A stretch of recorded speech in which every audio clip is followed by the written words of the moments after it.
Hi, kitty cats. Conservatives like to say queer people suffer from mental illness, and that's what makes us less capable in the world today.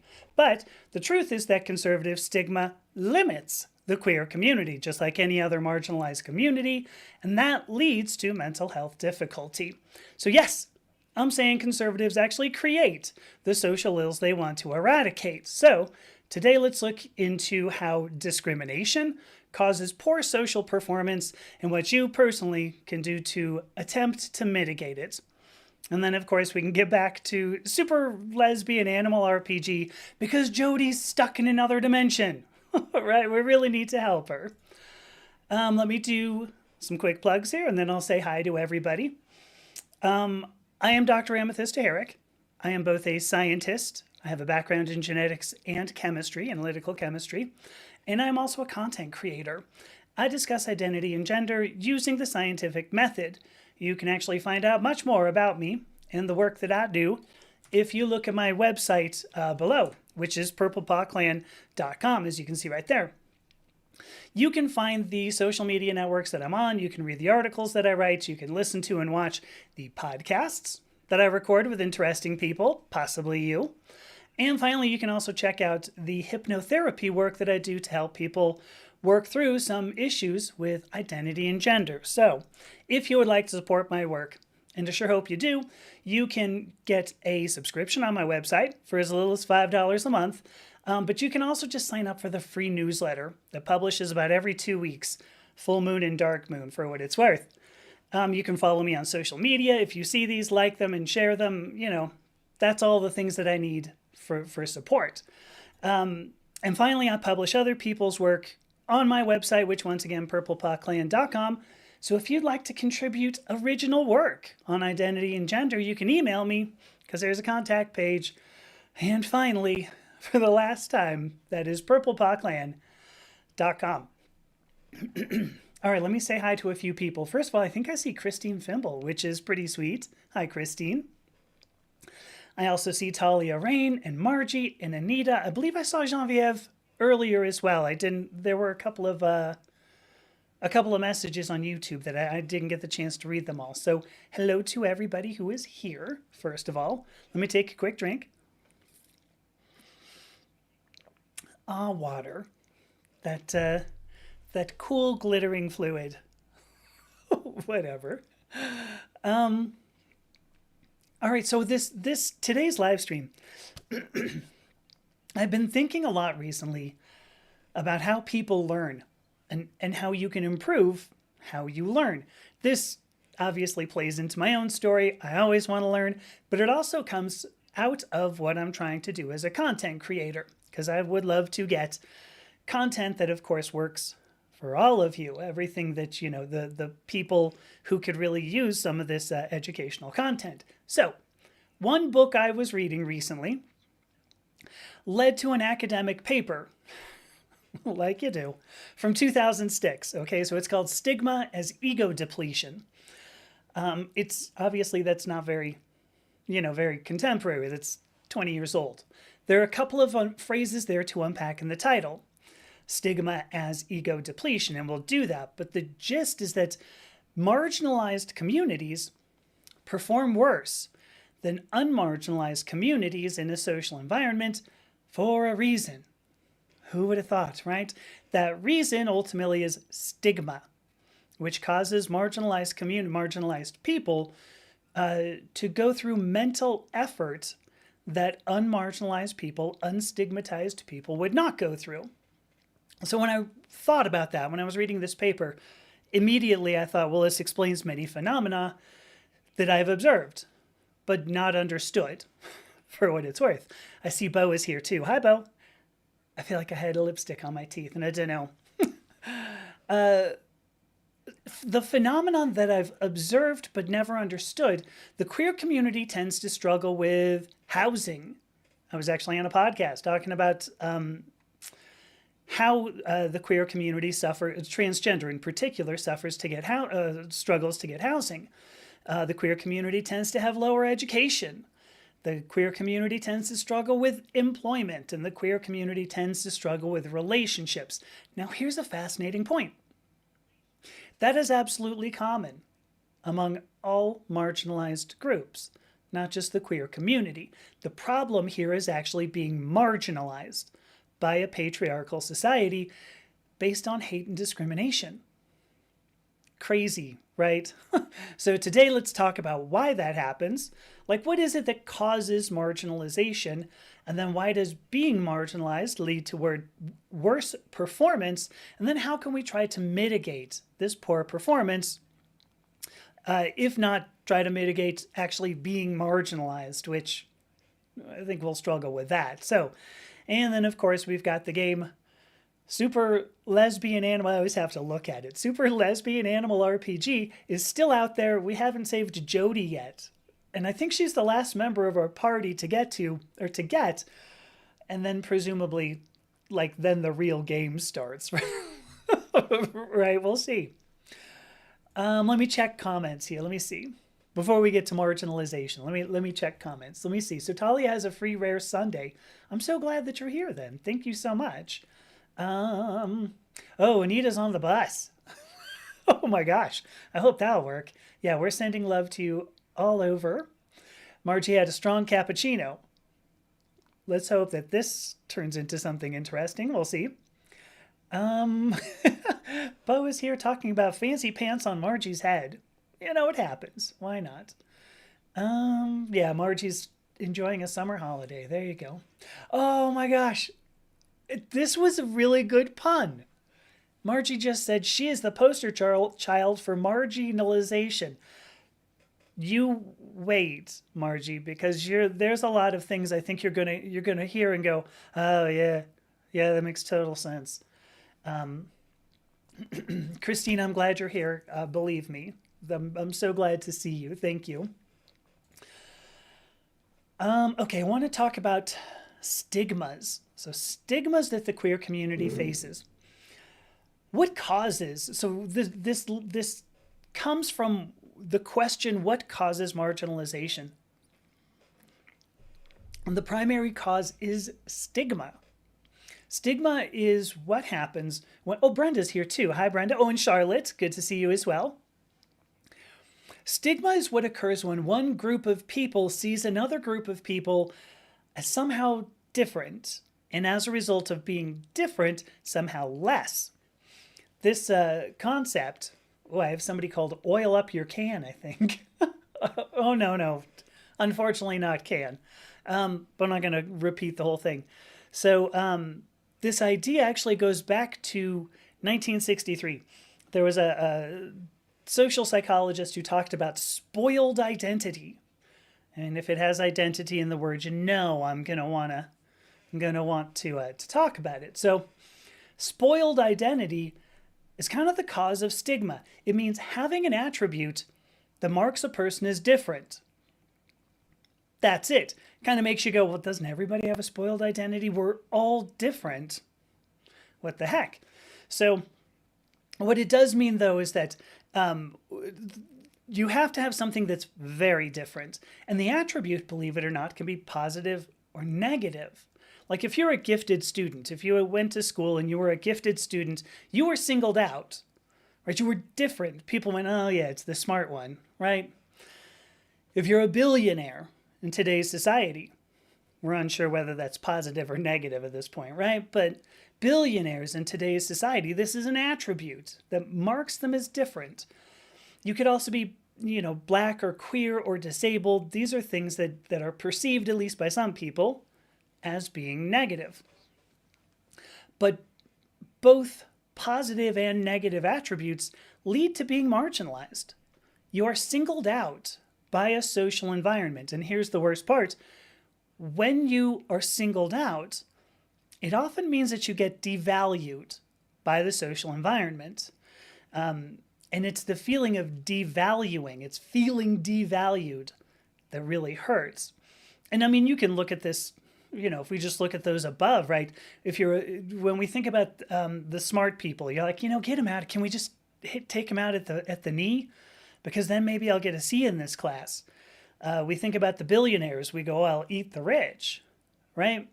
If you are black, if you are queer, if you are disabled, you have the rest of your social environment going, how in the world are we supposed to make things accessible for these people? And I don't even want to get started on the whole idea of DEI efforts across, employers, etc. The point is that we end up feeling devalued because we've been singled out in one way or another. I actually like this. Bo says that when people scream queer at them walking down the road, they take it as a compliment to undo their agenda. Yeah, that's perfect. I think I like that. And yes, Talia brings up the question, isn't it kind of arbitrary what's decided to be a significant difference? The point there is it's dependent upon the social environment. A school, let's say a classroom, is a social environment. In there, you might not care if somebody's a billionaire. You might not care if somebody's disabled. You do care if they're going to set off the curve. If you are, say, in poverty, you definitely care if somebody's a billionaire. There's another social environment, right? If you're in poverty. So it is very deeply personal, just as Margie is saying. But it's also really dependent on where you are. Because, like, if you're queer, I mean, here's a thing, too. If you're queer and you go to, like, a pride parade, like, you feel great, right? You don't feel singled out. You feel community. So it's situational, just as identity is. I mean, identity does mean having to express yourself within the social environment. And so that's the point I'm trying to make. So good question. Thanks so much, Talia. And here you go, because this is sort of the point. How does this marginalization manifest? When you have been marginalized, you really don't know how to fit in. You don't know how to fit into that social environment. And as we've observed in several different ways, that leads to more negative outcomes in life, even if it's positive. It's interesting. One of the negative outcomes, or one of the ways that marginalization manifests, I've only got two, so, run with me here. One of those ways that marginalization manifests is called attributional ambiguity, which I just want to say twice. Attributional ambiguity. It's so fun to me to say. What the hell does that mean? Yeah, good question. What it means is being uncertain about your performance. Because of this attribute that might be part of your spoiled identity that's now marginalizing you.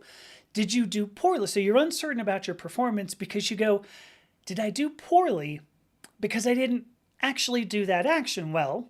Like, am I actually not good at whatever it was I was trying to do? Or did you do poorly because the system is in some way slanted against you? If you are marginalized, you might have a system that doesn't value accessibility. And if the system does not value accessibility, you might actually do poorly for completely external factors. Does discrimination play a part in your performance? That's the ambiguity. Is it you? Is it the system? Is it the attribute? What's interesting is that this can actually lead to more positive feelings about yourself. Because maybe you just go, well, the poor performance is the system that doesn't recognize my greatness. I'm super great. But the system has no idea. We're actually better than the system is capable of measuring. Hi, Sinister. Good to see you. Thank you for liking. Now, because we can't control this attribute, we lose the ability to get adequate feedback on our performance. We don't know, actually, why we may have performed differently or lesser than some other people. So we can't figure out how to do better. That's a big point I'll keep returning to. The other way that the marginalization manifests, so now the way that we feel different, is something called a stereotype threat. Stereotype threat. This is being afraid that whatever attribute you have will confirm stereotypes. And that could be positive or negative. Again, if you are a gifted student and somebody goes, well, hey, did you study last night? Friday night, and you go, what do I say? Do you want to confirm the stereotype that, gifted student, the smart kids studying on a, on a Friday night? But then there's also negative. If you go into a church, let's say, and you're queer, somebody sees purple hair and they go, what's the deal with that? They see that as a negative stereotype. And so stereotype threat means being afraid that whatever attribute is going to confirm stereotypes. So this leads, believe it or not, actually, you're going to believe this as soon as I say it, this leads to those who are marginalized always trying to manage the impressions of those around them. Of course, we're also facing this greater mental effort because we're either trying to lower our expectations for being a stereotype, because maybe you go, women aren't supposed to be good at math, maybe I just won't be good at math, or we try to exclude ourselves from a group that might give us some sort of identity. Like there's the stereotypical gay man, and maybe you have some other gay man who goes, yeah, but I'm not like those gay men, right? You're trying to negate a stereotype. You're trying to negate your existence in a group that might actually give you identity. And so all of this, the stereotype threat, is again, does the same thing. We lose the ability to get adequate feedback on our performance, because we may be thinking that what we're facing is a stereotype, that there were people who are like, well, this person's not going to do well because of who they are. And we can't figure out how to do better. All right, now I got to start looking at comments. Sorry.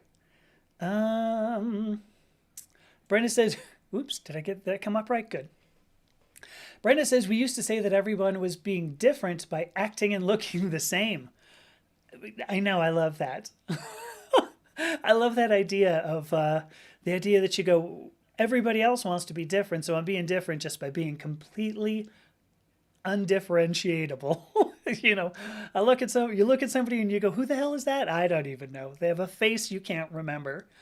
So here we go. Yeah, Margie, I knew you'd get the feeling devalued in some way or another. Every one of us ends up getting this sense of devaluation, that we go, well, what's wrong with me? You know that for some reason something's wrong, something's different. And that's one of the bummers. So, here we go. And now in response to Brenda, yeah, there's a song called It's Saturday by King Missile. Talks about being part of the different crowd with others who are different like me. That's pretty funny. But yes, I think that both of these ultimately, both attributional ambiguity and stereotype threat, is a way of second guessing yourself. And when you went, so thank you, Christine. When you second guess yourself, you limit your ability to bring in feedback. And so we're going to get to that. So thank you for that point. We'll get to it.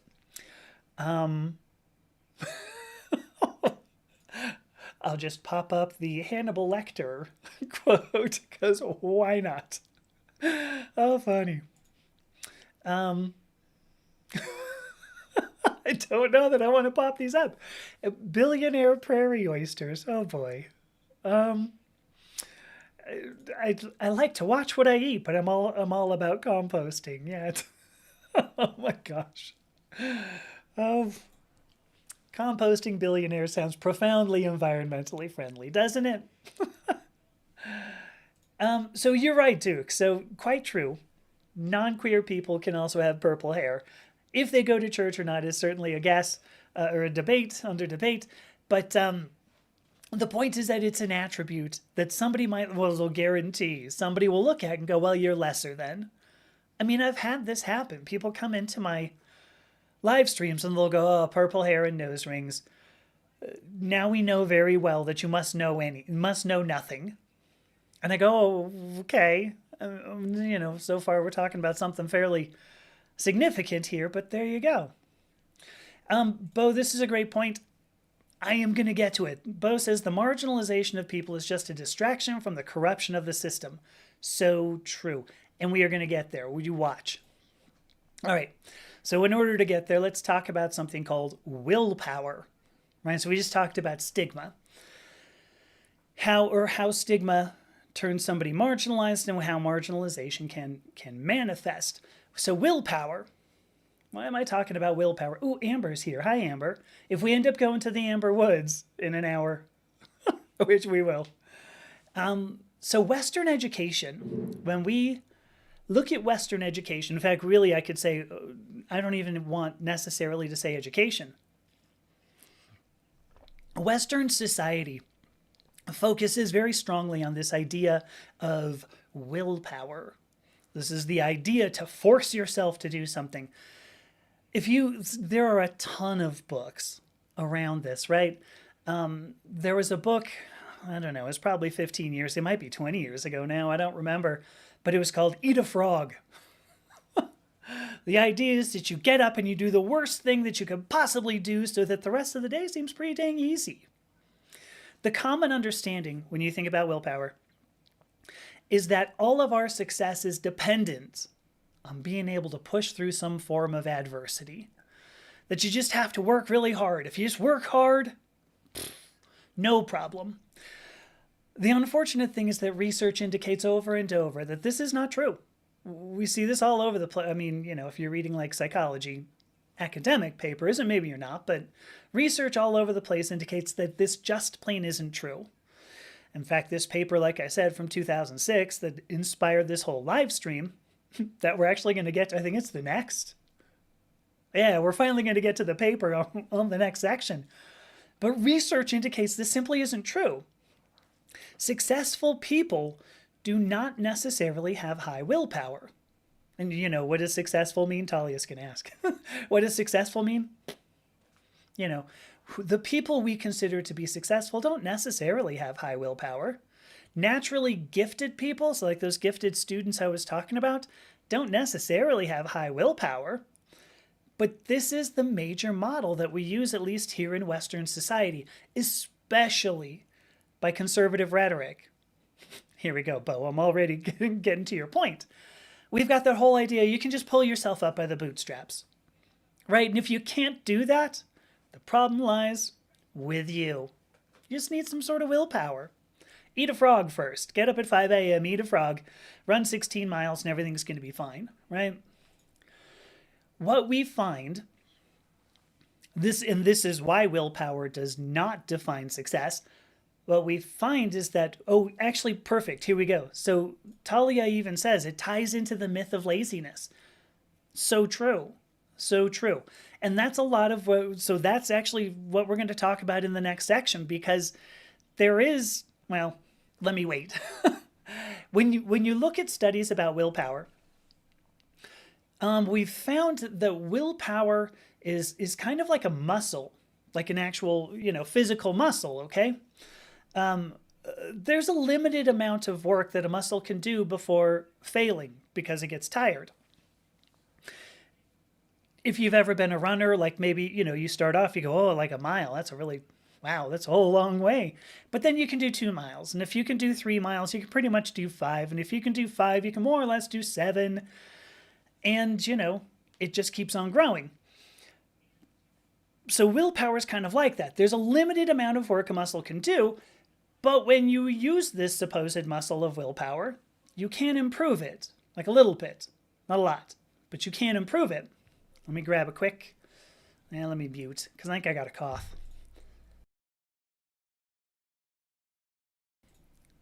Okay, I coughed.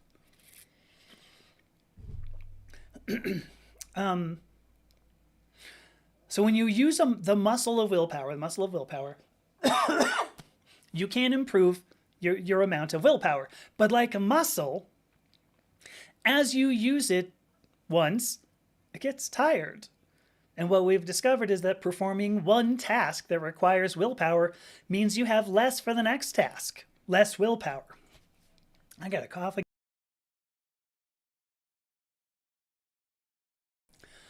Sorry about that. Apparently that was no good. So let me see. So Christine says, work hard and you can accomplish anything isn't always true. She's guilty of having said that herself.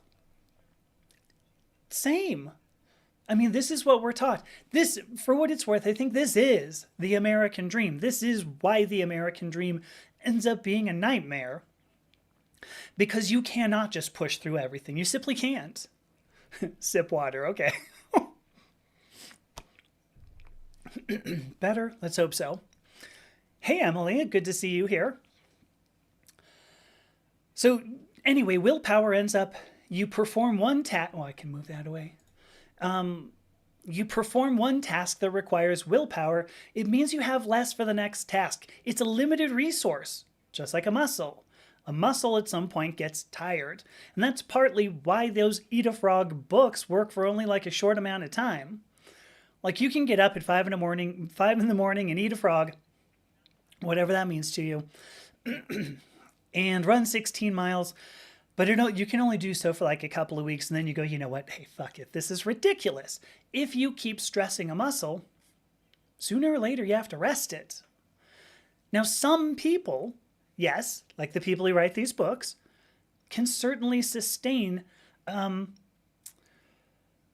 that whole eat a frog like mentality, that whole like system, whatever. But not, believe it or not, because they have high willpower. That's the comedy of it. They're writing a book that says you just need high willpower. They have some other attribute, and we're going to talk about that later. So what happens as our willpower gets, the resource of willpower gets used up? For some reason, they use the phrase ego depletion. Ego depletion to describe what happens as our resource of willpower gets used up, which means we lose the ability to be driven by our ego alone. So it's willpower. Ego depletion. Okay, let me see what we got here. Composting. Oh my gosh. If you're going to compost a billionaire, yeah, make sure you extract the gold from their teeth first. Right. What else do we have? So we had Emily. Emily, thank you for telling me to sip water. All right. Here is a great point. Talia even says if you push through something enough times, you can cause lasting damage to yourself. So true. Those are overuse injuries. If you're just going to use a sports, if you want to use a sports reference, what's the word I'm looking for? Analogy. Those are like overuse energies. You can't overuse injuries. You cannot always push through everything, and that's kind of the point. Oh, Indie Kitty is here. Hi. So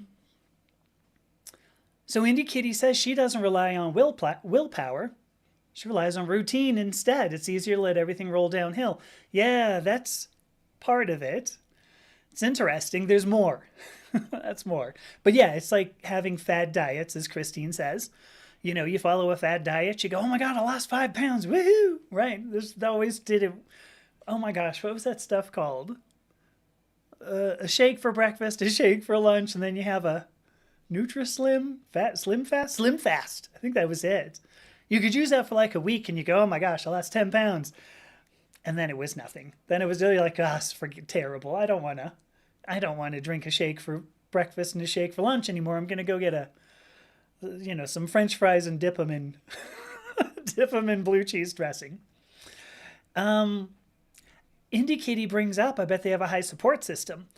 That's another big part of it too. And it's really ridiculous because you get some of these people, and I'm forgetting their names, but not the point. If you look at these guys, whatever it's called, when you look at like the team around them, those people, the team always hates them. They're like, oh, I'm being paid well, but the guy's a dick. Like, I just can't stand hanging around this person. So, oh, hello, Emily. Emily with a rainbow. Oh, also queer and trans. Hello, Emily. Emily also says, I like your hair color. Thank you. That's more or less my signature there. So let's see. We talked about, I said that, well, let me go back to it. I said that as the resource of willpower gets used up, because you only have so much, it's called ego depletion. So now we can finally get to this paper I talked about. Ego depletion, the way that this paper puts it, ego depletion is but one cause of low self-control. Low self-control anyway, is the inability to regulate your behavior. I bring this up because we can only measure ego depletion by the way that our behavior changes. So like if one day we're able to, push through something with willpower, but the next day we're not, we're measuring ego depletion to a certain extent because our behavior changed. And admittedly, that's all things being equal, which, you're gonna have to tell, like, goes along that same what was that same thing? Just show me an economist with only one hand, I think was the quote. Only two hands, I don't know. But we can measure whether or not our ego is being depleted or our willpower is being depleted by the way our behavior changes. Now, here we go. We talked about stigma. Guess what? When you have to deal with stigma, you have to regulate your behavior. That is, when stigma gets triggered, like when you get triggered through stigma, we have to mitigate that. And it's somehow, I already mentioned two of them. One might be attributional ambiguity. So now you have a mental load that hinders your performance. We might face a stereotype threat. Now we have another mental load that's on perception. We might have invasive thoughts surrounding the stigma and our own behavior. Now we have a mental load on our own self-value. And guess what? We don't face one at a time. We almost always face all of them. And all of these mental loads take willpower to manage.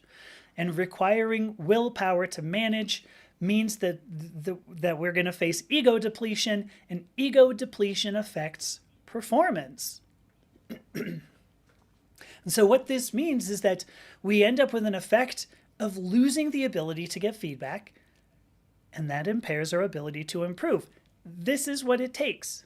You get stigmatized, you face ego depletion, and now you don't have as many spoons as you thought you could to do the work that you want to do. It impairs our ability to improve because we face obstacles to getting feedback. It could actually be that we purposely ignore the feedback that would otherwise be useful, because this is typical behavior. I've seen this all over the place. I've probably done it actually. But you get people who go, hey, that's just the way I am, take it or leave it. In which case you're going to ignore feedback. And the feedback might be good, the feedback might not be good. I'm not going to determine that. But we also might end up hyper-vigilant at being stigmatized. I know I do this all the time. Anytime somebody looks at me twice, I go, oh God, they know. They know about me. And then I go, wait, what do they know? Do they know that I'm transgender? Do they know that I'm, pansexual? Like, what do they know? But I'm hypervigilant about it. And I grew up like that because my father was, explosive. Let's leave it at that. But all of this, purposely ignoring feedback, telling somebody their feedback is not useful, being hypervigilant, all of these obscure our ability to evaluate our performance honestly and improve where we can. Now, I'm not saying it's all us. Remember, there is a system here. The system stigmatizes us. And that's what I want to stress. It is not the attribute. There is an attribute. Remember, spoiled identity. There was an attribute that caused you to be singled out in some way by the social environment. It is not the attribute that causes lower performance. It's the stigmatization. This is a very important point. And we're going to get to the one of the big payoffs in this next section. But let me check. Oh, actually, it's 2:30. Yeah, it's 2:30. Let me do my FCC mandated station identification. You're listening to radio station KAMI. I'm Dr. Amethysta Herrick. I am a scientist and a content creator, and I talk about gender and identity through the lens of the scientific method. Today we're actually talking about ego depletion. We're talking about why people get marginalized, or how people get marginalized, and what that does to their performance in a social environment. Here we go. Oh, here we go. This is good. I'm glad that you brought this up. So Margie brings up she arranged a doctor visit after New Year's Eve. she is about to get on the list, or she's on the list for bottom surgery. So I'll give you a, yay, give you a heart there. So here we go. This is an interesting tidbit. Talia says she found out years ago that wanting something did not make it easier or more likely that she would succeed. Sometimes it made it harder. I think that's a manifestation of the idea that willpower is just going to get you through something. Wanting something doesn't necessarily mean the system is going to, the system's gonna conform around you. In fact, there are times when we want something that the system actually makes it worse. The system goes, oh, well, okay, if that's what you want, let's make sure that you don't get it. This is a beautiful sentiment here from Bo. When you shine bright, everybody else's insecurities shine brighter. And they tend to come off as an ass, yeah. There are definitely impacts to who we are from the social environment. There's no doubt about it. And so this feeds so much into my own theory of identity that we have to continue to seek safety. So much of what we do is seeking safety in a social environment, and so we mitigate our own behavior. We choose not to express who we are, because if we do, somebody else might marginalize us, somebody else might stigmatize us, and then it gets worse. The unfortunate thing too is when we don't express who we are, that's a mental load too, as anybody transgender here can tell you, and that sucks. Well, in fact, actually, Christine just brought it right up, wherever it might have gone. Here we go. Ignoring feedback to protect one's own feelings. Yeah, she's done that. It's part of it right there. Let me see. So Indie Kitty says it's easy to power through things you can pay people to do. Yeah. Yeah, when you can pay people to do the everyday things for you, it's easy to power through them, right? If you give someone a list of things to buy and send them off, right? If you send somebody off to the, getting groceries is easy because I just have Jim do it. Right? Ooh, here we go. Actually, here's a question. I'm just going to divert really quickly.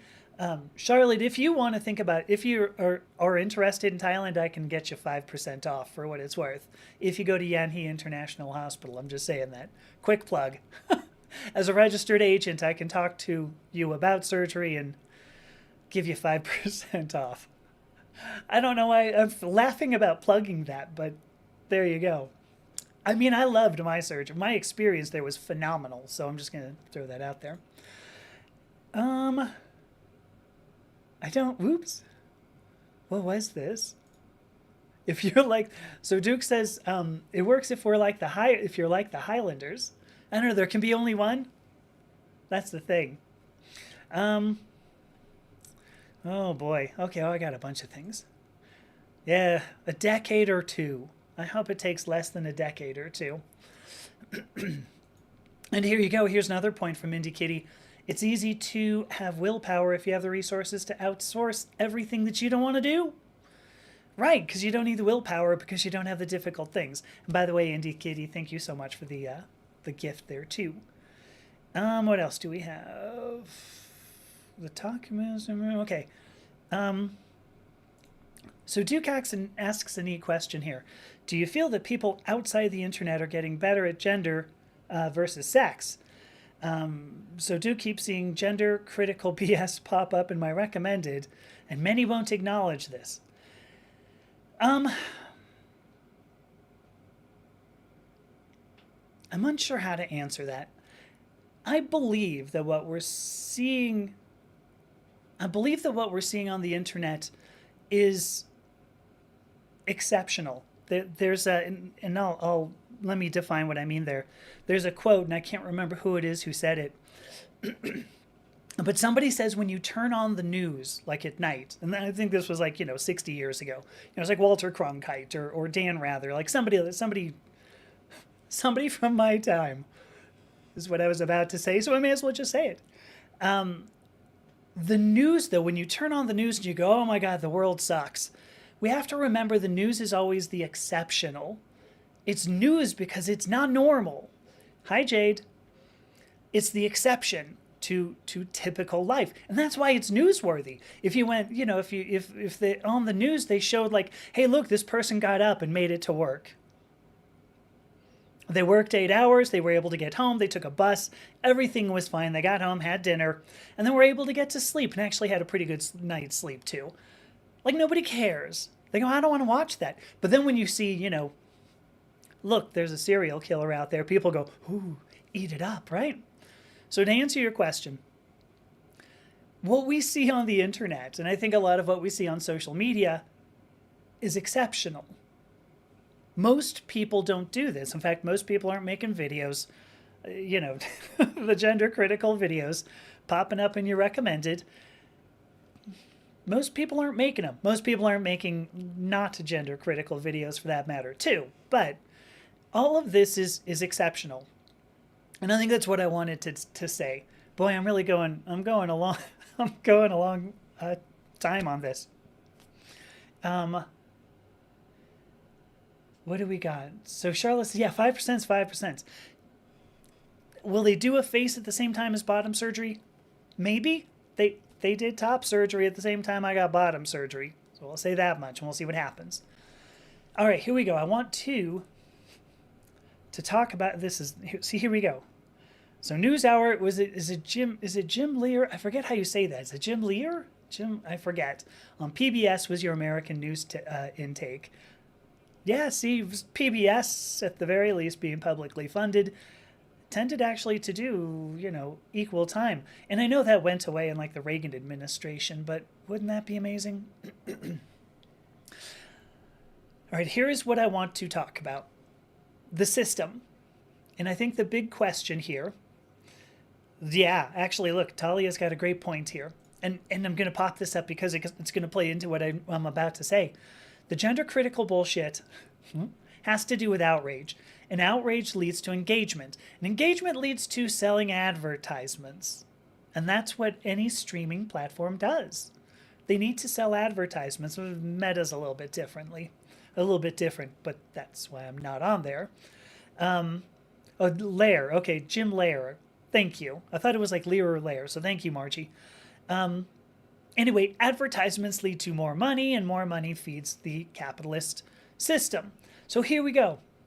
It turns out, because I want to ask the question, because you go, well, God, this sounds awful. Like, what the hell?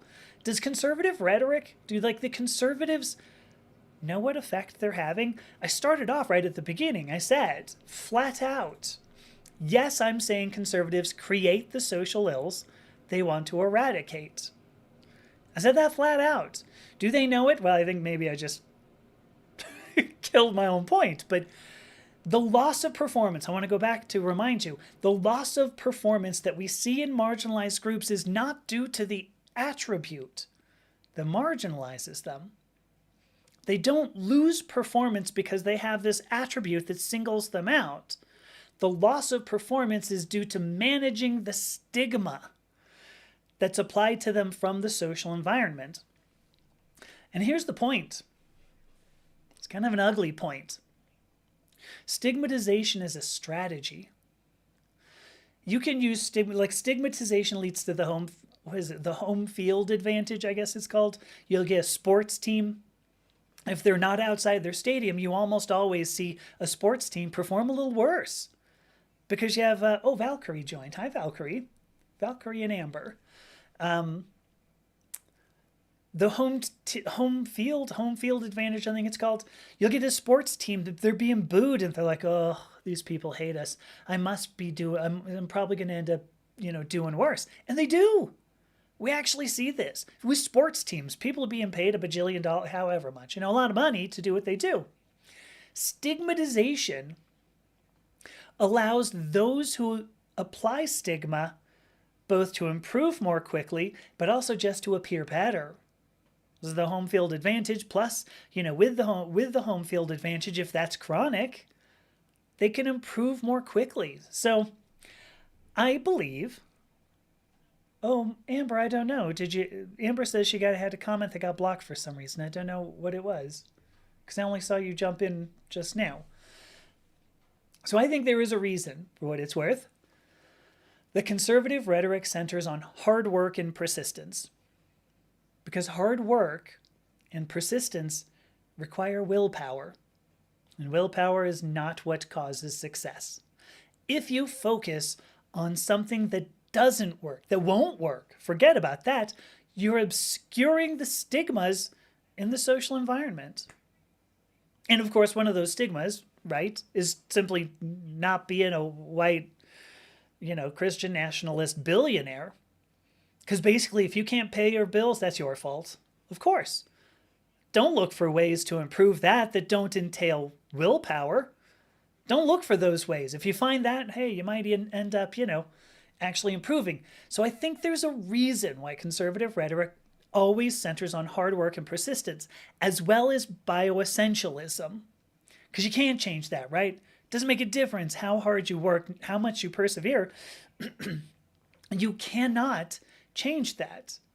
So I think there's a reason they focus on these things, because they focus on things that won't work for everybody. I think there's a reason for it. Do they know that stigmatization works so well? Oh, baby, if you've seen Project 2025, you better believe it. Oh, they know it. That whole project is just more and more ways to determine or to stigmatize anybody who doesn't conform to their plan. And interestingly, that includes stigmatizing their own people. This is how we end up with something like MAGA that has become a cult. And you look at these people that if you don't agree with everything, you get pushed out. You're stigmatized. It works. Stigma is an exceptionally powerful weapon. It's a strategy because it's a weapon. And I'm just going to say flat out, not just conservatives know this. Any group that wants to edge out another will use it. This is precisely othering. This is what othering is. And we even see it in the queer community. So I'm not going to say it's just conservatives, okay? I always seem to manage to end up with older gay men in the UK. I don't know what it is. That's the demographic.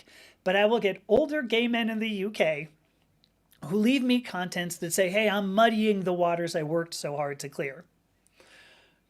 As if being Gen X, I didn't help in some way there, right? Because maybe I did. Anyway, they always say I'm muddying the water. They hope, no shit, they hope that by joining in the stigmatization, they're not going to get hit as hard by the stigmatization, which is of course false. I mean, you don't get out of stigmatization by leaning into it. And I could name a few transgender content creators who do lean into that, and I feel pretty confident. Like if the conservative, how do I want to put this? The whole shit hits the fan for what it's worth. If that happens, I will guarantee, like, they're not going to be spared it. They may think they are because they're espousing conservative beliefs. Wrong. So anyway, stigma is not just a conservative thing, much like AIDS is not a gay disease. Stigma is not a conservative thing, but it is certainly being used to great effect in Trump's America. Now I see I got a bajillion comments. Let's hit those. Stigmatization is a strategy. I thought about that. I thought that, whatever it's called, that little soundbite up. I was taking a shower and I was like, oh, I got to write that down. Stigmatization is a strategy. So Christine says she's in her 50s now, but you're so beautiful. So, Christine is in her 50s now and started to buck against this stigma, which I just realized, sorry. Even though I perceive you as beautiful doesn't mean that this isn't difficult for you. So I apologize for appearing to diminish this comment because I wasn't intending to. So Christine is trying to buck against this stigma. Good. It is very intimidating. It's so hard. And that's my next section, thankfully.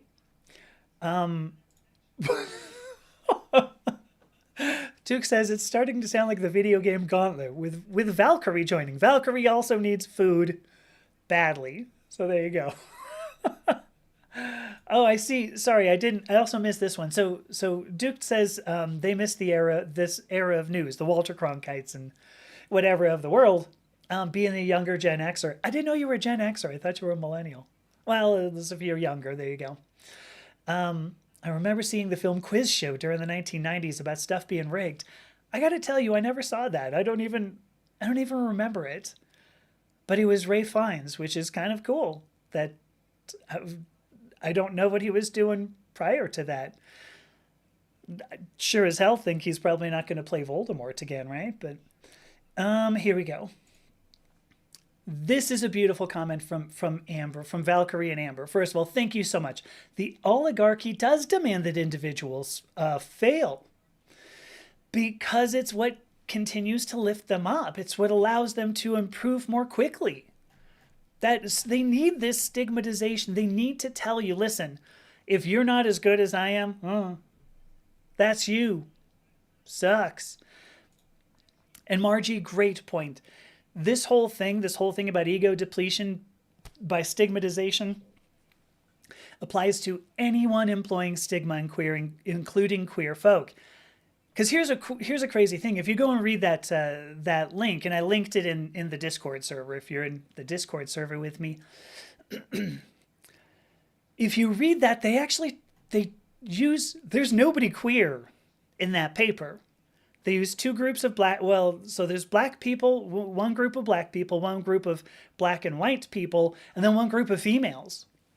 And the white people end up, by the way, being a pretty big control group. It's a fascinating read. It's only 8 pages too. And if you can get past pretty much the introduction, like it's a breeze from there. But there you go. If you this whole thing applies to anyone employing and being having stigma applied to them. So, and here you go. When you have punitive. Oh, this is beautiful. Punitive, puritanical, patriarchal religious dogma. Punitive. What a phenomenal point there. Because it is punitive. I was mentioning this to my wife earlier. It ends up being victim shaming, ultimately. If somebody goes, wait, you're not allowed to, or you're not able to pay your bills, and I'm going to pop this up really fast. Billionaires don't pay their bills. True. Right? If you can't pay your bills, that's your fault. You should work harder. It's victim blaming, victim shaming. It is punitive. And it is not even necessarily religious. That is so punitive. And it's the pick me phenomenon. Ultimately, when you use the whole pick me thing, right, as a way to stigmatize all the other people. So, oh wow, Anita made bread dough. Get out of town. For reals? Look at you. I mean, maybe I shouldn't say that because my wife made bread dough this morning. But, oops, here we go. Oh boy. Oh. So Charlotte says she'd been talking to a guy for a while. Went on a coffee date. It was quite nice. And then they're messaging later. And she gets something with a you people. Oh. Yeah, bro just othered you so much. What the hell? Definitely block, move on, let it go. There you go. As per usual, Margie has a they might be giants quote. How can I sing like a girl and not be stigmatized by the rest of the world? Duke, did I mess that up? I'm sorry. Maybe I think I used they. Thank you for reminding me.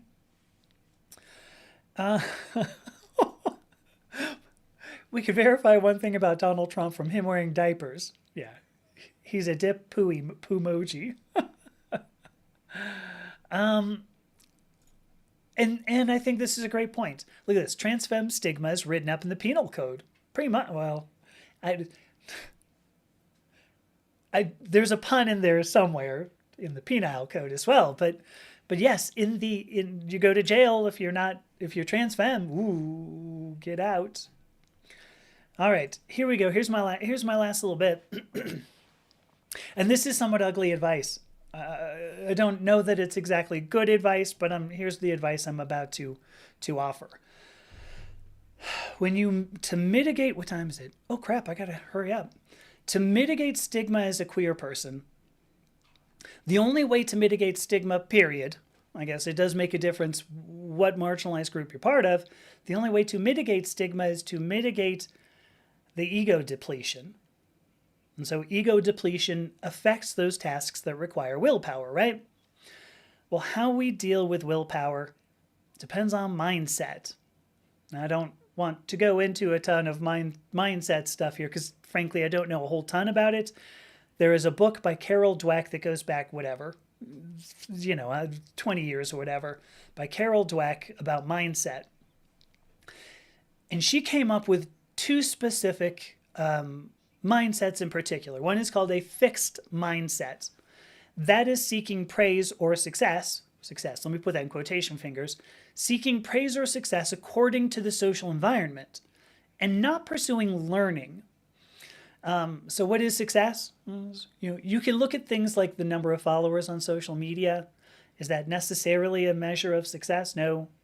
You could also say, do you pass in public if you're a trans femme, let's say? Is that a measure of success? No, because those are social values. They are not necessarily yours. A fixed mindset means what you're looking for is for people to tell you that you're good. When you do that, you shut yourself down to feedback. I mean, if somebody tells you, gosh, you did great there, then you go, I have no reason to get feedback. I don't want somebody to tell me if they go, hey, you did really well, but, right, we always go, oh crap, here it comes. Right? You don't want that. That is a fixed mindset. You can look at, I'm fine just getting praise. I'm fine just getting just the perception of success. That is a fixed mindset. And there was, what was it the Duke said? Where was it? I believe very strongly when you look at people, so I'm popping this back up, where Duke asks, are people outside the internet getting better at gender versus sex? I think when you have people who are willing to go listen, we know this flat out, despite the fact that if that were true, the rhetoric has to fall apart. Actually, there's part of my Transgender Joy video that I put out yesterday. Yeah, yesterday. If sex is identical to gender, then all of this discrimination is unconstitutional, at least here in the United States, and it would be in the UK as well. If sex is identical to gender, if the two are the same thing, then you can't discriminate against somebody on the basis of gender, because you'd be discriminating against them on the basis of sex. So now you have unlawful discrimination. But if sex is not identical to gender, that whole rhetoric falls apart. I think the way I put it, the whole rhetoric, that whole ugly ideology falls apart faster than a chastity belt made out of fruit leather. It falls apart because conservative rhetoric demands that sex lead directly to gender and that gender leads directly to sexuality. And if that's not true, their whole rhetoric, their whole set of values, their whole crap about, well, the Bible says, falls apart. In my opinion, what we're looking at here is a fixed mindset. Where the hell did that, what am I looking for here? What we're looking at is a fixed mindset. It's people who are willing to go listen. There's a lot of people who don't like these transgender people, as Charlotte said, you people. And the point is that it is a fixed mindset because they're more concerned about an external validation than necessarily learning. Because it doesn't take a whole lot to learn some of this stuff, frankly. Okay, here we go. Duke, I see your other comment there. I'm going to see this recently. I'm going to get to it shortly. Oh gosh, okay. I don't want to answer some of these comments until I finish up what I was going to say. The opposite of a fixed mindset, which is externally focused, is a growth mindset, which is internally focused. The way that Carol Dweck puts it is finding pleasure in learning. Really what she means is finding pleasure in failure, because we learn best from failure. When we fail, we learn where we need to improve ourselves. which sucks, by the way. Failure sucks. Nobody likes to fail. So if you find pleasure in learning, it's because you go, oh, I don't know that. And you go, this is great. I appreciate not knowing this. I think this is what any good scientist should be doing. Any good scientist should go, do I know everything? Do I find a piece of data that makes me go, oh, that doesn't make sense? Yay! This is the scientist's lucky day. Finding pleasure in learning. But what this means, what this means is we have to seek feedback. And I gave the ugh. Because seeking feedback sucks. It sucks. It is only through feedback, though, that we can determine if we succeeded or failed on our terms. It's internal. Because if you do something and somebody goes, yeah, you did fine, but, and then brings up something that you go, I don't really care. Like, that's not something I really care about. That's not the point. It's your terms whether you succeeded or failed, not the external terms. And so that's the big difference. An internal focus on success versus an external focus on success. Growth means you're internally focused on doing the best that you possibly could. Fixed means that you're willing to take the praise and the success defined by somebody else. Now, how do we seek feedback? So Talia says she's always afraid people won't give her useless feedback. Ooh, sassy, frassy, lassie just joined. I just love saying that, sassy, frassy, lassie. Oh, and sassy, frassy, lassie sent me a gift. Thank you so much, sassy, frassy, lassie. Oh my gosh, I adore saying that so much. Oh, and Charity Ann. Hi, Charity Ann. So how do we seek feedback, right? So Talia says she's always afraid people aren't going to give her useful feedback. So I can keep that up. When you look back to those two ways that I spoke about, the two major ways that, I was holding up like multiple fingers, two major ways that marginalization manifests, attributional ambiguity and stereotype threat. You may recall attributional ambiguity means we don't know how we performed or why. So that means we have to ask somebody why something worked for possibly one person or group, but not another, like say you. This is going to be uncomfortable. And it's uncomfortable for both sides. Asking if and why you failed from somebody you feel discriminated against you is pretty hard. You don't want to talk to that person. That person's a jerk. You don't at all want to talk to that person.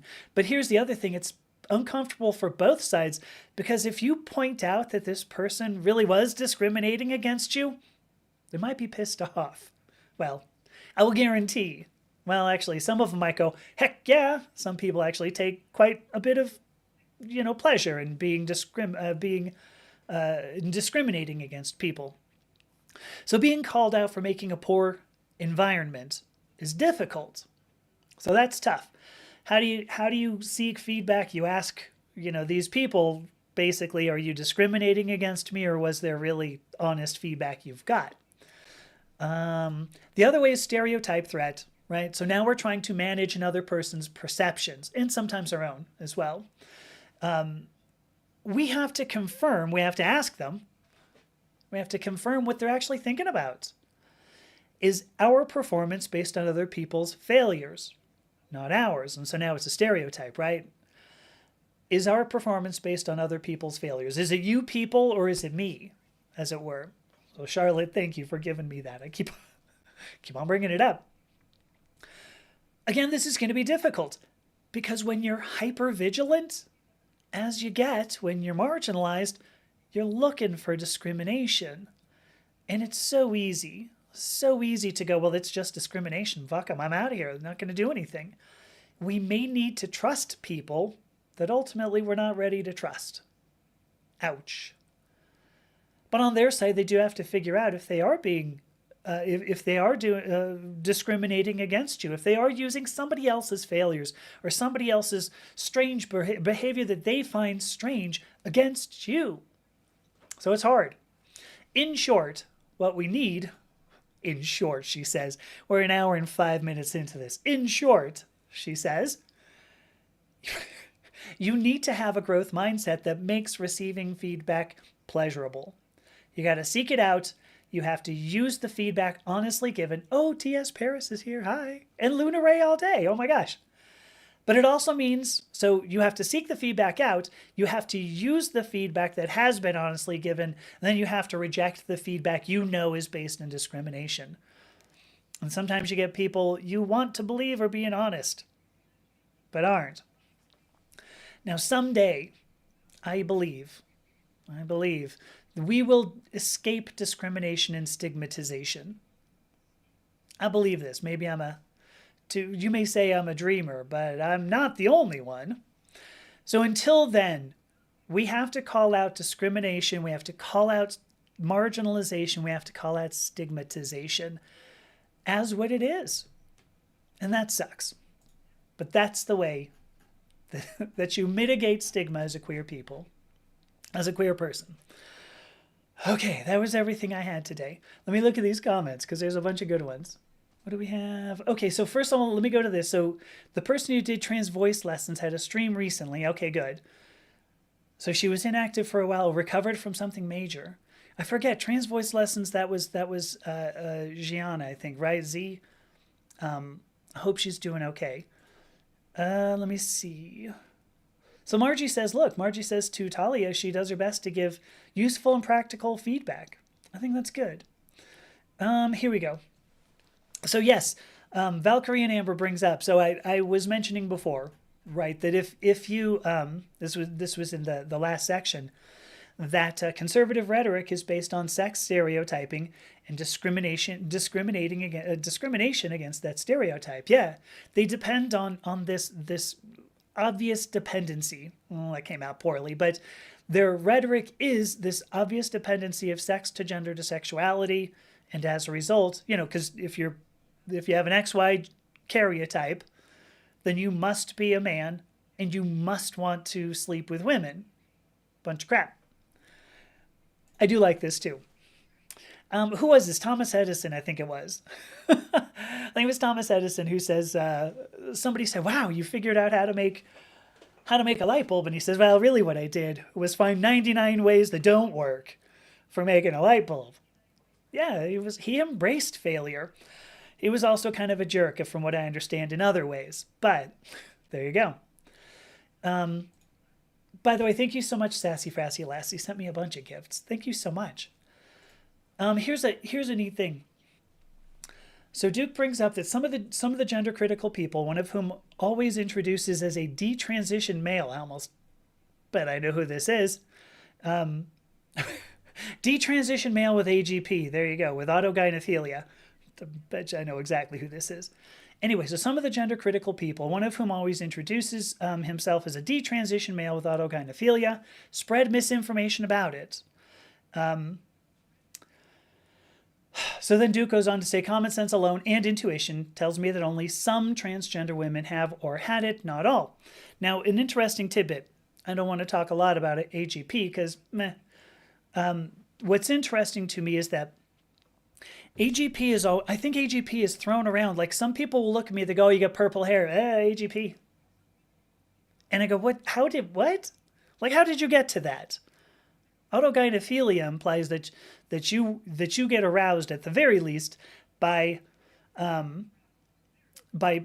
expressing femininity. This is deeper than that, but I'm going to throw it like that. Autogynephilia, by expressing, gyno characteristics. That's the auto. You personally are expressing them. You like yourself. The point here is that that is a subclassification of transvestic.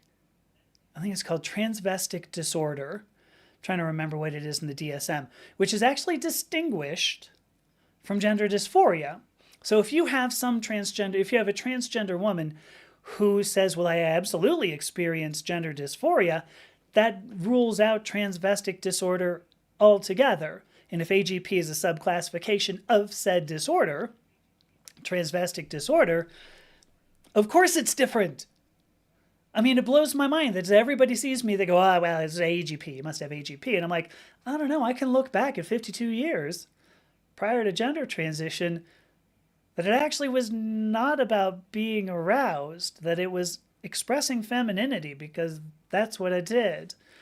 But I think that when you have somebody who's gender critical, oftentimes they will leap upon something that works for them, that they go, well, this explains either me or explains one other people, or this just happens to work, and then go, well, this applies to everybody. And I already brought up, like a scientist, if you're happy to be a scientist, you should go, here's a piece of data that doesn't fit with that. Like if I go, well, I didn't get aroused when I wore women's clothing, like you should go, oh, well, that's interesting. Let's investigate that. Why? Why didn't you? Why does my theory fail? I think a lot of people don't recognize that science actually entails a null hypothesis and an actual hypothesis. And what you're trying to do is disprove the null hypothesis, not prove the actual hypothesis, because you can't prove an actual hypothesis. Because there are definitely people who have autogynephilia. Otherwise, what's his face? Blanchard wouldn't have come up with his typology. There's a lot of question. Did he shoehorn these people into certain experiences? Almost certainly yes. But even so, there must have been somebody who went, yeah, sure, that applies to me. Otherwise, we wouldn't put it in the DSM.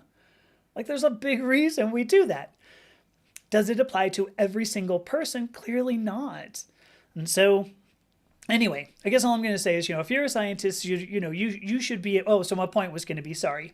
If AGP is true, then every single piece of data we have, we should be able to go, well, that's, indicates AGP. But the problem is that you can't find every single transgender woman on the planet. Some of us haven't transitioned. That's why you have a null hypothesis to disprove. If you go, well, there is one transgender woman who does not display autogynephilia, you have disproved that as a general theory, which is why it's a frickin' subclassification in the first place. Psychologists are not stupid. I didn't want to go on that, and I did, didn't I? There you go. Tom Lear. Here we go. There are those who do not love their fellow human beings, and I hate people like that. All right, that's actually pretty funny. I dig that. That's funny. Yeah, I don't. So look, this is interesting. So Bo says that they get discriminated against because, well, let me bring it up. Here it is. Sorry. Discriminated against because you practice Japanese art. Yeah. Who hates Japanese art that much? What the? I don't know. I think there are people who they go on the internet and they go, you know what I'm going to do today?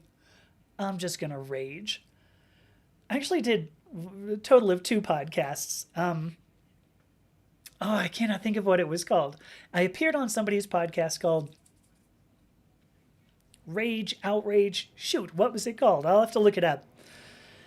His whole point, Outrage Overload. That's what it was called, Outrage Overload, which is a great podcast. He covers topics that just make people rage and actually gets people in. This is great. Gets people in and talks to them, actually talks to real people and goes, well, what makes you outraged about this? And they go, well, because of this and because of that and because of this. And sooner or later, you reach a point, he found, that you would have people, they were rational. At some point, they just go, nope, fuck it, off the deep end, I'm done. Now I'm outraged. And he goes, well, what causes that? And so that's his whole thing. There's a phrase that I've returned to over and over, recreational outrage. Why you would go, you know what I'd like to do today? I would like to pick up my phone. It says Pi time. Look, 3.14, 314. I'm going to pick up my phone because I just want to get outraged. And then when I'm good and outraged, I'm going to put it down. And then I feel more relaxed. Like, I don't even know. Who would hate Japanese art so much that they're going to come after you? What the hell? Hey, Luna. So Luna Races, so nice to see you on. Thank you so much. It's been a long time. I had to reach out to you, Luna. I'm sorry. Christine says she's standing up and being proud. I love it. Do it. Oh yeah, imagine. Sorry, I was looking at your comment, Margie, that says imagine. I was like, imagine what? And I was like, oh no, I quoted that. That was. Here we go. So now Duke brings up again. This kind of reminds him of what a trans person said recently. I think it was a trans femme who said they have no issues with detransitioned folks, just the ones who are transphobic. I got to tell you, if you transition, I mean, I've done a lot of research on this. I've done a lot of live streams on it. We know very well, because it's medical procedures, right? We know very well that the regret rate is like 1%, which is actually better than almost every medical procedure regret rate ever, ever, ever. The detransitioners, when they detransition, if you go, listen, I don't want, I don't want to be transition, fine. Like, I don't care. What I do worry about are those people who go, listen, I transitioned, I didn't like it, and neither should you. Okay, this is I can't remember. This somebody says, there's nothing worse than somebody who quits smoking, right? Because then the whole time they're going, you ought to quit, you really ought to quit. Are you gonna quit? Did you quit yet? Did I tell you how good it is to quit? It's really great to quit. And you're like, listen, shut the fuck up. I'm just gonna have a cigarette. Shut up, okay? I don't need anything else. Um, I think this is an interesting point. This is exactly a social environment creating stigma. Anita says a lot of us struggle with our family of origin because they seek external validation more than you succeeding in any goals you set. This is the what will the neighbors say approach.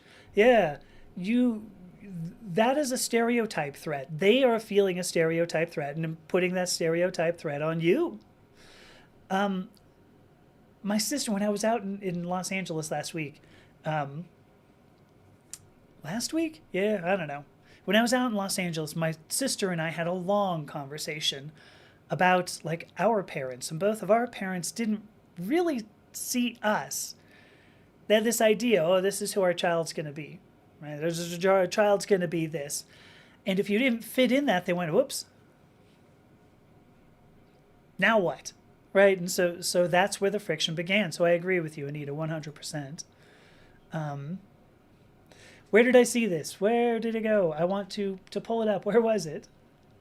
Here we go. So Valkyrie and Amber says 1% detransition rate. Very true. So 1% regret rate, and 2/3 of that.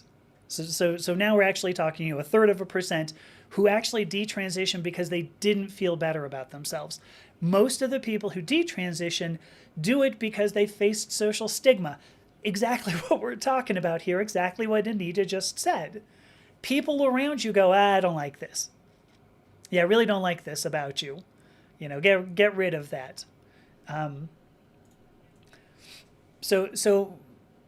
Valkyrie. So of those who transition, yeah, 0.3% should be, yeah, somewhere in there. 0.3% detransition because they didn't feel better. Their gender dysphoria or their dysfunction did not clear up. Very true.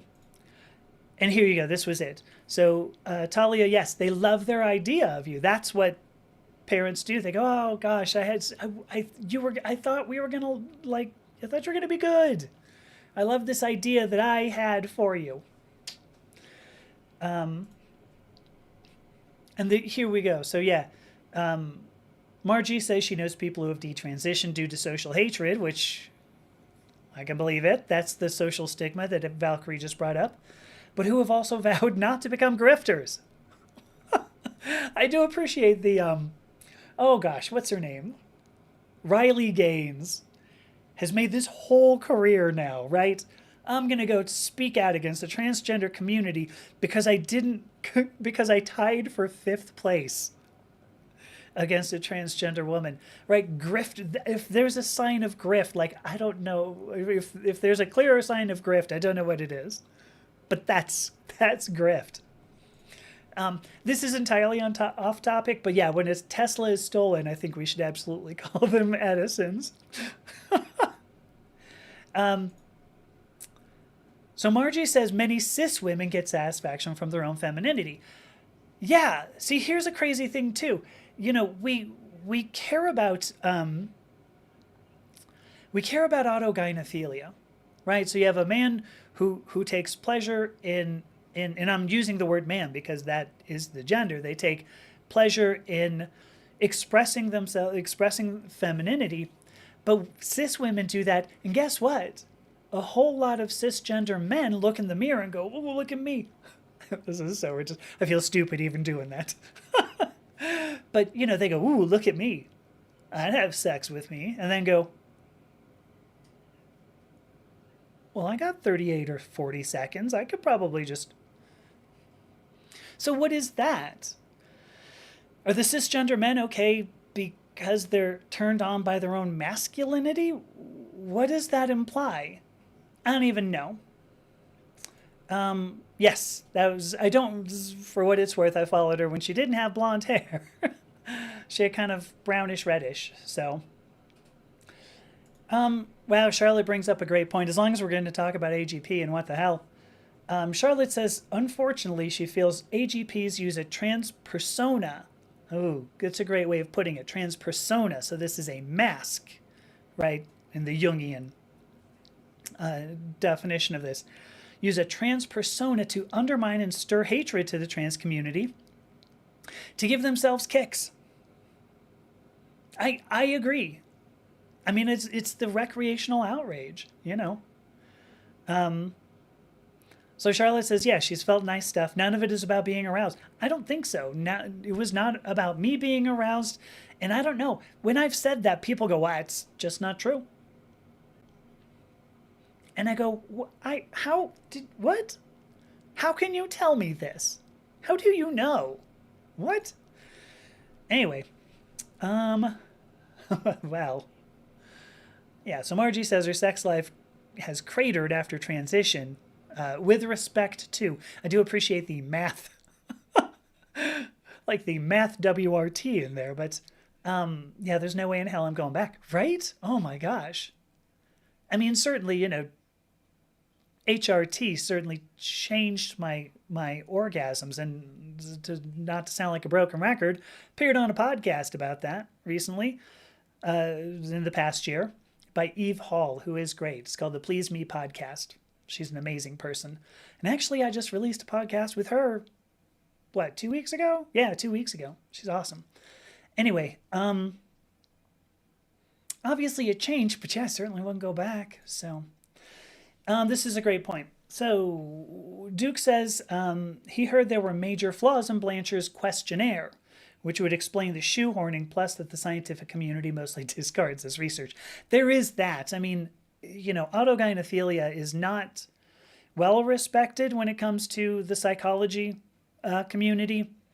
I mean, I don't know if I'd say necessarily scientific, but, you know, because I don't know that it necessarily fits in there. But yeah, psychologists have the tendency to go, yeah, okay. I mean, Blanchard, which is why it is a subclassification of something that we see very, very rarely, which is simply a transvestic disorder. But I'm going to tell you, I've never actually read the one big book that Blanchard wrote. I keep meaning to, and I kind of keep putting it off because I'm like, I don't know. What is that going to do for me? So Bo does bring up the point. Psychologists might not be stupid, as I mentioned before, but they can certainly be biased. And yes, absolutely true. And then there are some who aren't. You know, you gotta hope that you find the ones who aren't. And if you read, Bo, I can't remember if you're in the Discord server. I did link that PDF, like I said, but if you read some psychology papers, you're gonna go, "Oh my God, the level of statistics in this is nuts." Look at that one. It's Inslicht. Who is it? Inslicht, McKay, and Aronson. The amount of statistics in it. I'll tell you, I was reading, I was like, oh crap, I forget, what is that one? What was that? Oh, I don't remember. And that was part of my background. So anyway, some of them are good. I'm going to say that. I like this.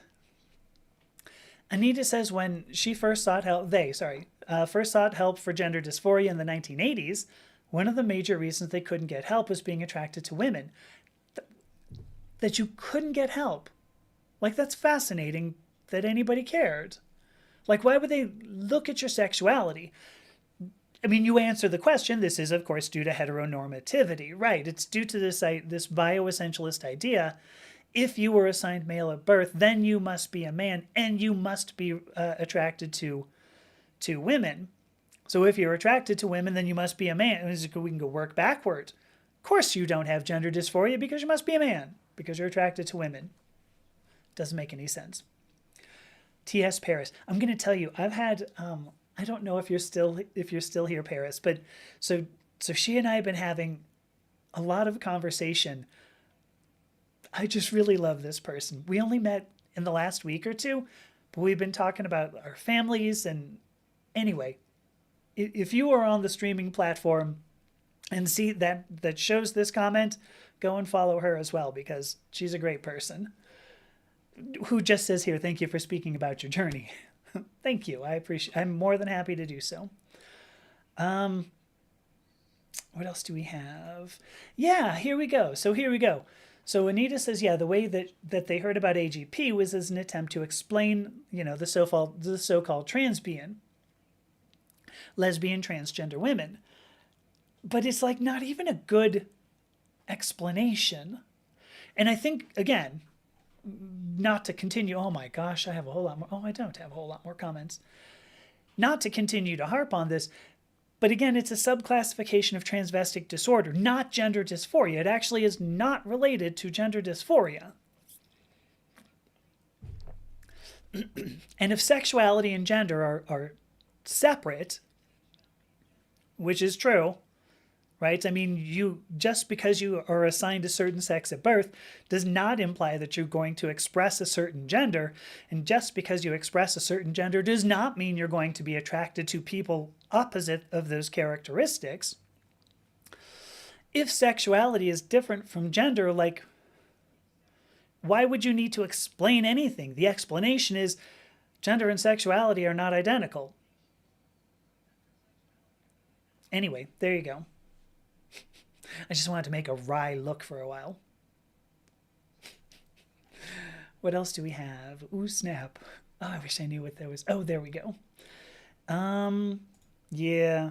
Stigma. Oh, gosh, isn't this true? Christine says stigma from parents is the first stigma that we face. Yeah, we get othered by our parents. It's such a bummer, to me that, I mean, I did a live stream a few weeks back about, if you're a parent and you go, oh no, I'm not having a queer child, you are setting them up. I mean, this whole live stream here was supposed to be sort of, supplemental information. If you stigmatize them, if you marginalize them, you set them up for poorer performance. And as I said in the old live stream, the last live stream about parents, like, if you are not hyper focused on your children becoming the best people they can, having the ability to care for themselves, you failed. Flat out. You failed your duties as a parent. Done. All right, so Valkyrie says, I have practically zero libido. Tell me again how this has anything to do with AGP. Isn't that a good point? Oh, right. And following on that, this is a great point. So Duke says that technically cis women cannot have AGP. Right. Because autogynephilia is a subclassification. So if it's a transvestic disorder, it means you're wearing the clothes of the opposite gender. And so a cis woman, technically, if that cisgender woman or cisgender man gets aroused by looking at their own femininity or masculinity, respectively, that is not technically autogyna or autoandrophilia. And yes, you're right, Duke. So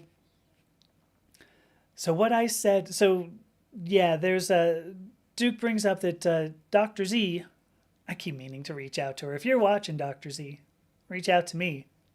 Bet you she's not, but But Duke says what I said about cis arousal. Yeah, Dr. Z has a term for.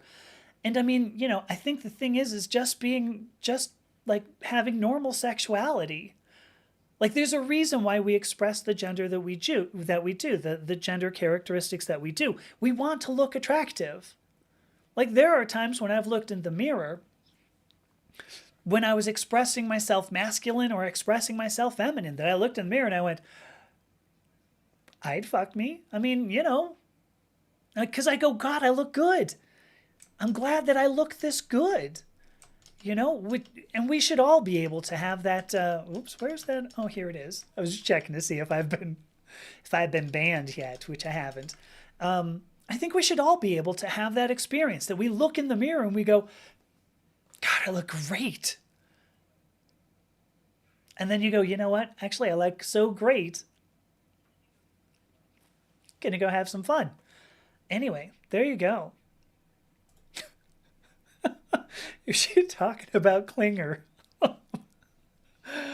Corporal Klinger. Oh boy. So I mean, here we go. What a great point. Look at this. Some of the comments in some videos. So here's another point from Duke. Some of the comments in some videos, trans asexual women were countering AGP because they're asexual. They're not feeling aroused. Now, there was something that I heard too, and I'm not an expert here on the ace spectrum. And where I'm going to go with this is to say that I have read that some asexual people just don't want sexual relations with somebody else. Like they're fine with relations with themselves. Now, I don't know if that's true. I mean, I know it's true because at least one person said, no, I'm ace, but I totally touch myself. And I'm like, oh, well, okay, there you go. Did I not click it? I don't know if that came up twice, but there you go. There you go. And here you go. I think Valkyrie says it perfectly. In a non-bizarro world, liking how you look is considered a healthy expression of self-esteem. Right. There you go. Exactly what I was saying. Hey, Torin is here. Torin, I'm sorry. I'm forgetting your podcast. Drop it down there so that I remember.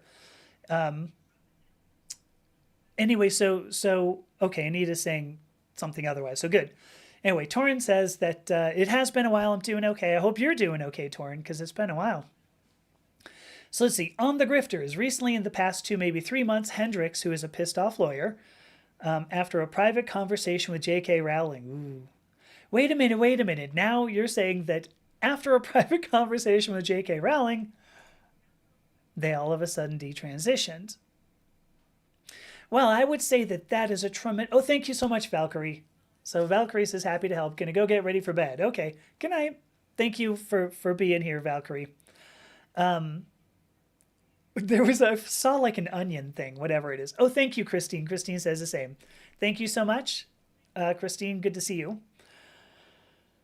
There was an onion thing that says J.K. Rowling says she's the only woman. Now it's become she's become the only woman on the planet, right? So Torin, this whole live stream has been about stigmatization and how stigmatization makes us feel devalued, in which case, we struggle with performance in a social environment. And I think, like if I were going to explain this, which not that I need to, but if I were to explain this, J.K. Rowling has a tremendous amount of influence. When somebody whom you believe has a tremendous amount of influence tells you you're wrong, a lot of times you're going to listen to that. Are they right? No, not necessarily. Why would they necessarily be right? But I can certainly see how that would be a significant amount of pressure. But you just, you don't want to go against somebody who is highly respected, and for that matter, apparently highly passionate. There we go. I'll use that term, passionate. All right, good to go back to this. So Anita says being asexual is not about libido. Okay, and I think that's a good point. So thank you. I don't know if Anita, you put something else in. No, but so Margie then says that when you try to erase the asexual experience, the bisexual experience, the pansexual experience, these are all different expressions of heteroallonormativity. So yeah, well, just to make totally clear, like what that phrase even means, that term even means, even if we just go with hetero, well, anything with normativity, it's the implication that anything that deviates from that is in some way wrong. So heteronormativity implies that hetero should just be the norm. And if you differ, anything that is not heterosexual is in some way deviant or different from normal. And I will go back to what I have said about a bajillion times. The human experience just is not one path. Like, period. It's not one path. And if it's not one path, that means that any path is at least in some ways valid. So long as it doesn't, and I wrote this somewhere recently. Oh, in something that hasn't come out. But, so long as you're not negating somebody else's ability to have their path of the human experience, every path of the human experience is exactly identical, is identically valid. Because it's the human experience. You can't go, well, that human experience is wrong. For instance, I can't call AGP wrong. But I also can't call gender dysphoria wrong. And I also can't call somebody who is cisgender and heterosexual wrong. It does seem a little funky to me, but maybe just because I've always not been that. So I love this. Here we go. So, Duke's got a good question after this. If I were on the asexual spectrum, in which I experience sexual attraction to women, I would perhaps say I'm a straight ace. But I don't. I take offense if called that. Right? I mean, but why do we have to care about that? Why is that? Why is that so? Anyway, so Margie then brings up straight is a term she utterly despises. Totally true. I love that idea. It's anytime, I was hanging out with my sister. We drove somewhere because she had surgery. I had to drive her places. And she would go, okay, go straight through this intersection. I would go, I can't do that. And she goes, no, it's just right there. And I'm like, no, I mean, it would be really hard to be straight. I'm just going to tell you, right? I can't go back. And she's like, oh, you. Right. All right, I've got so here's two neat comments from Duke and then from Charlotte. So Duke says some individuals consider AGP to be a sexual orientation. And I'm curious, so I'll tell you I have never experienced this, so I'm going to take a couple of guesses. My guess is that they would see that as like femboy or what's that other word for it? Trap is what's coming to mind, and that's not exactly what I want to say, but effeminate men or men expressing, I don't want to even say effeminate men, but so like femboy is the closest I can come to that. And I don't, to my mind, that is not a sexual orientation, and I'll tell you why. But I do have to pop up Charlotte's comment first. Charlotte says AGP, to her, is more of a kink, not a sexuality. Now here's the thing, a kink, well, a fetish means being turned on by parts other than genitalia. I mean, so consider this for a bit, okay? When you look at somebody and you go, I really want to, with that person, are you looking at their genitalia? I mean, I'm going to say typically not. I mean, if you are, like, maybe you're in one of those types of clubs. I don't know. Maybe you're in a locker room. Maybe you're on, the set of like the Miss America pageant. Anyway, here's the point. And you walked in on. Anyway, so if you are turned on by something more than other than genitalia, technically that is a fetish. So it means if you're turned on by big boobs, that's a fetish. A curvy butt, fetish. If you're turned on by clothes, fetish. This is the definition. Of course, we wonder, if you're a psychologist, you're going to go, well, is it a dysfunction? You end up caring. Does this attraction to something other than genitalia? Does that entail? Is it dysfunctional? Does it make you not be able to maybe have sex? Get turned on when you look at genitalia? I don't even know. So where I'm going to go with this is to say, I would agree with what Charlotte says. Ultimately, it ends up being a fetish, because if you put on any kind of clothing, and those clothing, oh gosh, hi, Mary Chu is here. Hi, Mary. If you put on some sort of clothing and you get turned on, you're not looking at genitalia. DSM definition here is that is a fetish. Okay. So to go back to your point, actually, let me do this really fast. Mary has said Merry Christmas.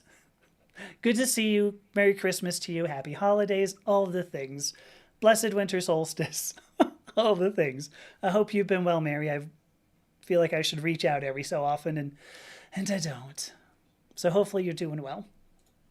All right, to go back to this, some individuals consider AGP to be a sexual orientation. So if being turned on by clothing is technically a fetish, then that fetish is not strictly related to a sexual orientation, which is strictly related to genitalia. That took a long time to get there. Hopefully that was okay. I'm looking at the time. It's 3:42. Clearly we're not playing the game today, but I'm okay with that. Here we go. This is... Okay, so Duke says he wasn't sure when folks said straight ace, if they meant folks who are hetero-romantic. Oh, okay. However, they could have just meant men who experienced little sexual attraction towards women. I would love to be able to talk about this. And I took a sip of tea because I'm like, how do I phrase what I'm going to say here? Because I really can't. I have not experienced an asexual feeling. I have definitely experienced, or an aromantic feeling. I don't... Trans in the mouth. Thank you, Torin, for sending that. Here you go. This Torin's podcast is Trans in the Mouth. They actually have interviewed some pretty crazy people. But anyway, point being that here, I don't have experience with the asexual spectrum, I believe. There's a friend of mine I had her on my live stream, I don't know, a couple of months ago. Maybe Margie remembers when... Oh, sorry, her name is Sarah. I probably could have mentioned. So Sarah came on, and Sarah is pansexual, and she gave me the words hearts, not parts. Now, to me, that was demisexual, that you're attracted to somebody emotionally before you even get there. And so, like, from there, it could bifurcate, let's say, trifurcate, sure, to one of the three. And which is to say being attracted to men, being attracted to women, being attracted to whatever. So I saw that as like different. So I have always considered myself pansexual and really kind of gender fluid. Obviously I'm leaning into the femininity now, but it's always been weird. I've talked to people who are like, listen, I only like one thing. And it has to be like, 5'2", Barbie looking blondes with blue eyes and huge cans. And I go, I just don't get it. Not that I don't find those people attractive, because I do. But I don't understand only having like one type. I just don't get it. And that's on me, not anybody else. Not, oh my gosh, that's a great thing, Marge. I'm going to pop it up. So anyway, I just don't get it. I wish I did, but I don't. I have always found, attraction in other people. And this is why when somebody goes, well, I am cisgender and heterosexual, I always end up going, are you? Because I betcha we could find things. I betcha we could find things. So, Bo, I don't even know why you're asking. Is it okay? Is it okay if I refer to you as Doc Amethysta? Sure. I mean, Doc Amy? Dr. Amy? I don't know. I was on some podcast. I don't even know what the hell it was. But before we started recording, the person was asking me, was like, how come you don't use doctor? And I was like, I don't know, because this was a couple of years ago. Now I am actually, right, because I only did one station identification. Maybe I should have done more. But when I do my introduction now, I just say, oh, I'm Dr. Amethysta Herrick, because like there is some benefit to doing it, but at the same time, I kind of go, ultimately what I was saying before, because the person says, why don't you say doctor, whatever? I was like, well, because we're talking about identity and gender, and I was a chemist. And the person goes, so? And I'm like, well, I'm not talking about my area of expertise. And the person goes, but that's not what a doctor is anyway. Like a doctor is somebody who has demonstrated expertise, not somebody who should be recognized for their expertise only in that field. And I went, shit. Like I really don't know where to go from there, but there you go. All right, this is a hilarious comment, and I'm. Oh, so anyway, Bo, yeah, the answer is yes. Yeah, call me what you please. Just make sure you use she/her pronouns. I think is the point. I love this. I'm pansexual and demisexual. My sexuality is pandemic. Oh, you gotta love that. Really, truly enjoy that. Yeah, Charlotte says she's stealing it. I would. I will. But the thing is, well, where'd it go? Oh, here we go. But the thing is, like now I don't know if I want to say demisexual, and I guess that's my point. Sarah was saying, well, pansexual sort of subsumes it. Yeah, subsumes it. I have to think in terms of my logic. Oh gosh, my did I get banned? Oh, I didn't. I don't know. All right. Weird things happening over here. If Sarah says, well, the two are the same, so I kind of go, or that one subsumes the other. So I don't know. Like now I just go, I'm pansexual. I'll just say pansexual and transgender. Like that's fine.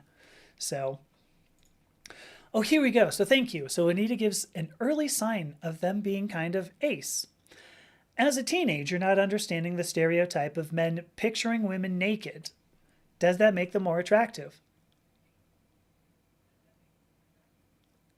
I'm biting my lip because, for what it's worth, I tend to prefer women in clothing. I tend to like to look at a body through clothing as opposed to without. Does that? So I don't understand that stereotype either. And maybe that just makes me a fetishist, that I like, I absolutely like looking at women in underwear. And I don't mind looking at men in underwear either. Like I'm not gonna make that distinction. But I don't think it does make them more attractive. I actually think that seeing women, well, seeing humans in underwear makes them more attractive because it makes them. I can't think of the word I want to use. Like it gives the mystery. Oh, mystery. That's it. Gives them mystery, and I like that. I like the mystery. I like the mystery of going, I wonder what's under those. In part, I also kind of like the mystery of going, I wonder if those are real. And I don't really care what part we're talking about there, because, there's ways of augmenting all of them. Not saying that I haven't done it either. So, but there you go. I don't think it does make them more attractive. Oh my gosh. How do I do this? I end up seemed like last week my voice was not all like raspy. I'm getting all raspy, and it was on Tuesday. See, here we go. Charlotte says it perfectly. Women in lingerie and men geez, do we call that lingerie? We don't, but men in small clothing. How about that? Is alluring. If you can see it all, yeah, what's left? That's the mystery, right? You go, I also really like, so for what it's worth, I also really like silky type things, silky type underclothes. I don't really care what they're on, but I do really, really enjoy like the feel of like a backside with something silky on it. When I first switched, here we go, it's confession time. When I first switched over to wearing like panties instead of boxers, when I first switched over, I spent a lot of time. So, I was sitting at my desk typing. I was mostly writing a lot. And this would have been the end of 2022. So it's like the end of 2022. So I'm writing a lot. I was publishing like, 3 articles a week. Oh, pardon me. Sorry. If you heard that, I apologize. Anyway, I'm publishing like 3 articles a week. And I'm sitting on, I had like this bouncy chair. I don't. It's in the other room now. It's not that important. But it meant that I didn't like. Here I've got like arms on a chair. It's like an actual chair, right? Because there's like a back to the chair, arms. Here's the point. I'm sitting on something that doesn't have it, so my hands are resting on my thighs a lot. And I sat there. I would continue for the longest time. I'm gonna end up overdoing my mic. For the longest time, I was thinking I was just going like this.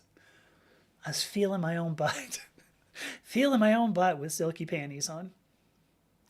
This is something that's about to end up on Mary's podcast. There's going to be a live stream somewhere where she goes, look at this. Feeling her own ass. What's going on here? Right? I don't know if Mary's still here. Yeah, here we go. Look at this. Duke says, I'm fine with nudity. Thank goodness I'm not repulsed. Yes. But I feel it's overrated. Yeah, I absolutely think the sexualization of boobs is stupid because breastfeeding is important, even outside. Yeah, I'm with you. I'm with you. I mean, when you over sexualize, I think any body parts, first of all, it turns a human into an object. Yuck. I don't like that.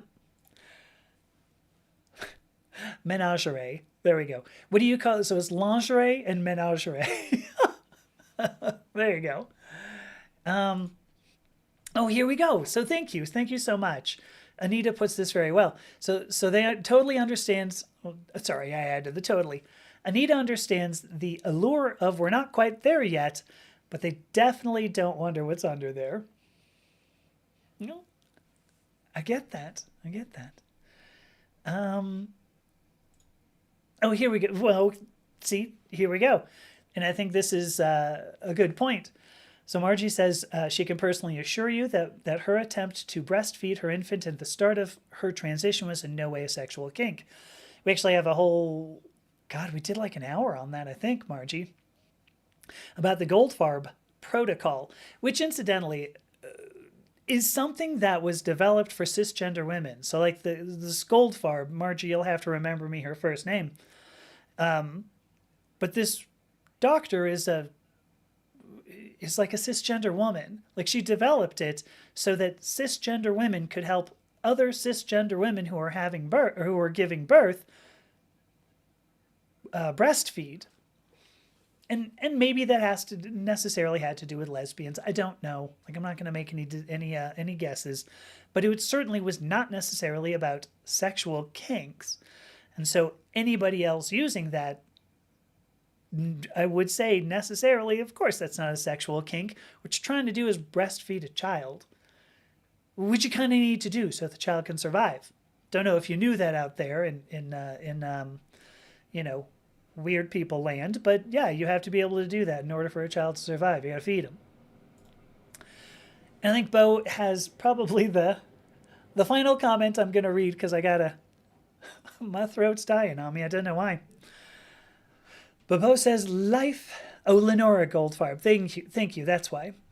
Or that was it. So Bo says, life is not just about sex. It's about multiple experiences. The world is larger than just one subject. Gonna agree with you on that. I think when we reduce the entire human experience to, let's say the most obvious genitalia observed at birth, which is where assigned sex at birth comes from, right? Because if there is no obvious genitalia, they try to figure that out. They go, oh, what should we do? And there's a whole lot of I